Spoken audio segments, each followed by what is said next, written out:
Permanent auf 2200 Meter oder höher, 3 Tage lang sind wir auf dem anspruchsvollen Lechtaler Höhenweg unterwegs. Willkommen bei Gipfelschluck, los geht's.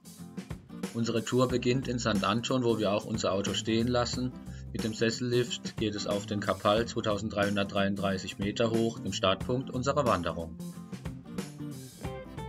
Nach wenigen Gehminuten sind wir schon auf dem Lechtaler Höhenweg unterwegs. Dieser führt in die eine Richtung Ulmer Hütte durch das Pistengebiet der Waluga, bekanntes Skigebiet von St. Anton.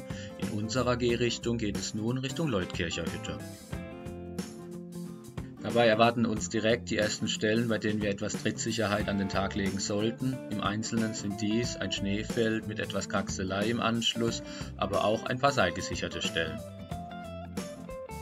Der gesamte Lechtaler Höhenweg in den Lechtaler Alpen zwischen Lechtal, Stanzertal und Inntal beinhaltet insgesamt 13 Hütten, die durch ein Wegenetz von 18 Teiletappen miteinander verbunden sind.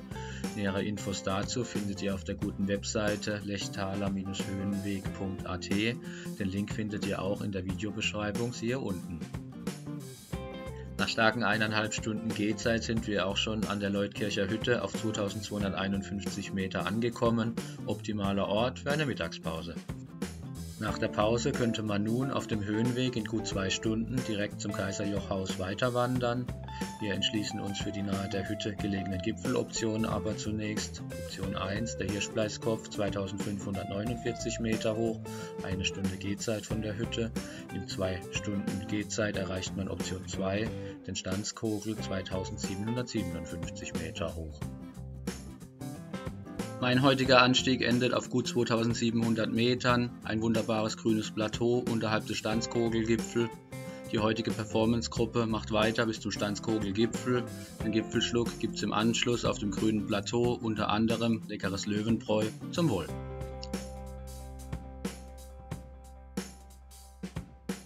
Nach dem Gipfelspaß geht es auf einem kleinen Verbindungsweg zwischen Stanzkogel und Hirschbleiskopf zurück auf den Lechtaler Höhenweg Richtung Kaiserjochhaus, sodass wir nicht den gesamten Weg zurück zum Abzweig nahe der Leutkircher Hütte zurück müssen, an dem wir den Höhenweg verlassen hatten.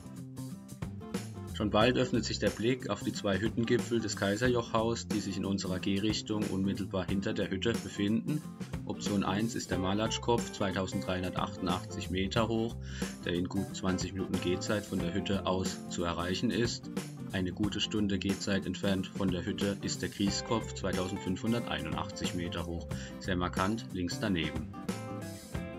Damit erreichen wir auch schon unser heutiges Tagesziel auf 2310 Metern, das Kaiserjochhaus, das zur Alpenvereinssektion Leutkirch gehört. Auf der folgenden Karte seht ihr nochmal die heutige Route vom Kapall über die Leutkircher Hütte inklusive der Gipfeloptionen zum Kaiserjochhaus. Unser nächster Tag beginnt direkt mit einem kleinen Gipfel, nur wenige Minuten von der Hütte entfernt und einen kleinen Abstecher vom Höhenweg wegliegend, der Malatschkopf, 2388 Meter hoch. Dabei gilt es, eine kleine Kraxelei zu überwinden. Der Blick schweift vom Kaiserjochhaus über die nicht gezogene Gipfeloption Grieskopf weiter in südlicher Richtung aufs gegenüberliegende Verwall, sehr markant dort der hohe Riffler, 3168 Meter hoch. Zurück auf dem Höhenweg geht es bei leichtem Auf und Ab weiter. Wir queren die eine oder andere Rinne, bei der wir Trittsicherheit mal wieder an den Tag legen müssen. An dieser Stelle noch ein Wort zur Logistik bei An- und Abreise unserer Tour.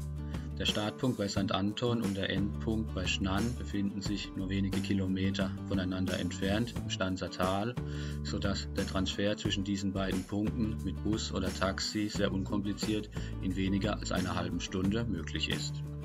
Einen tollen Blick auf den Hintersee bietet sich uns von der Gridlon-Schade nach gut 1,75 Stunden Gehzeit. Auf die Scharte folgt ein kurzer seilgesicherter Abstieg und die Querung des Hanges unterhalb der Gridlon-Spitze. Auf dem losen Material ist insbesondere bei der Querung der zahlreichen Rinnen erhöhte Aufmerksamkeit erforderlich. Nach der Querung des Hanges geht es gut 15 Minuten steil hinauf auf das Hinterseejoch 2482 Meter hoch, wovon wir noch einmal den grandiosen Blick Richtung Hintersee genießen können.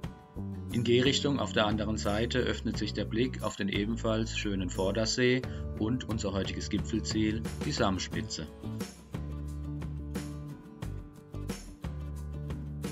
Oberhalb des Vordersees befinden wir uns nun auf dem sogenannten Theodor-Haas-Weg, ein Wegabschnitt mit einigen seilgesicherten Stellen, die abermals Trittsicherheit und Schwindelfreiheit erfordern.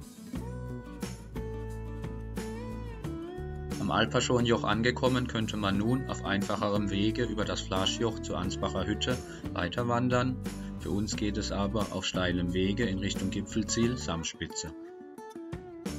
Der gut 350 Höhenmeter zählende Anstieg beinhaltet neben dem steilen Anstieg zu Beginn gegen Ende eine kleine Kraxelei, bevor man den Gipfel auf 2624 Metern erreicht. Das Gipfelpanorama bietet einen fantastischen Blick über die Lechtaler Alpen, aber auch über das südlich gelegene Verwall, insbesondere zum nun noch näher gekommenen, direkt gegenüber befindlichen Hohenriffler. Mit Blick auf unser Tagesziel geht es auf den punktuell seilgesicherten 250 Höhenmeter zählenden Abstieg. Im Gegensatz zum steilen Anstieg ist dieser etwas flacher ausgeprägt, was unseren Gelenken zugutekommt. Mit ihrer Lage auf 2376 Metern ist die Ansbacher Hütte die höchstgelegene Hütte der Lechtaler Alpen und bietet neben 84 Schlafplätzen auch hervorragende Käsenudeln. Auf der Karte seht ihr unsere heutige Route, für die wir aufgrund der eingebauten Gipfelziele 6,5 statt 4,5 Stunden Gehzeit benötigt haben. Neblig beginnt am Folgetag der Abstieg Richtung Schnann. Nach etwas mehr als der Hälfte der Strecke bietet sich eine Pause in der Fritzhütte an, was unseren Gelenken zugutekommt. Insgesamt gesehen sind die 1200 Höhenmeter im Abstieg aber sehr gut zu gehen. Kurz vor Ende der Tour wartet noch ein Highlight auf uns, die Schnanner Klamm. Daher auch schon ein kleines Fazit: Der Lechtaler Höhenweg zwischen Kapall und Ansbacher Hütte ist ein wunderbarer Höhenweg, der sicherlich aber auch nicht ganz einfach ist. Aufgrund der zahlreichen seilgesicherten und ausgesetzten Stellen sind definitiv Schwindelfreiheit und Trittsicherheit mitzubringen. Davon abgesehen ist man häufig mit Blick auf das Tal hinunter, das Stanzer Tal inklusive Talsohle und Straße, gefühlt relativ nah dran am Tal, auch wenn das natürlich einige Gehstunden entfernt ist. Das ist sicher Geschmackssache. Ich hoffe, das Video hat euch gefallen. Wenn dem so ist, schaut gerne in weitere Videos meines Kanals rein. In diesem Sinne, bis zum nächsten Mal bei Gipfelschluck, habt Spaß und seid freundlich miteinander.